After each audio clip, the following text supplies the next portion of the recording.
Although you may use a car to get around the city in your day-to-day life, practice using transit with your children for a number of reasons. It's increasingly common in major cities in Canada for people to go without owning a vehicle, and they may use the bus or trains to get around. So exposing children to this early can help set them up for success over the long term. Try out different types of transit, buses, trains, but also Uber, Lyft, or taxis as well. To set yourself up for success with this, it's good to practice and to commit to a schedule.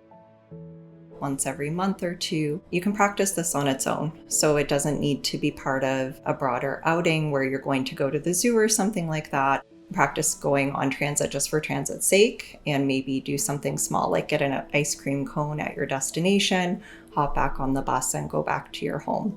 I recommend starting with a shorter journey somewhere in your neighborhood so you can practice some of the basics like walking on the right-hand side, holding hands if it's a smaller child, quickly and efficiently and safely boarding the train or the bus together and then getting back off. You can set it up for success with forward planning, looking at your route in advance, mapping it out on either your local transit app or with photos. There are actually YouTube videos of bus routes and train routes in many cities. Sometimes these are created by autistic adults and can provide a really good preview of what the route might look like for the child.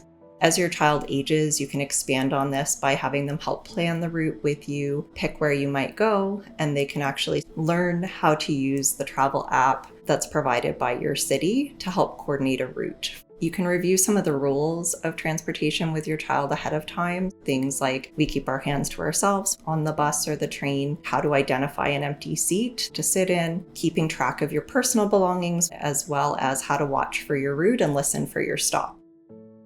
If you're nervous about trying this out for the first time, you can ask a friend or a family member to come along so you have an extra adult there to assist with the stops and getting on and off the bus.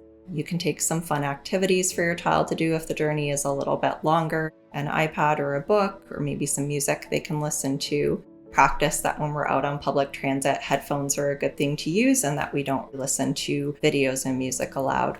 Try out riding transit for the first time on maybe a school holiday where people may still be attending work and it won't be as busy as on a weekend.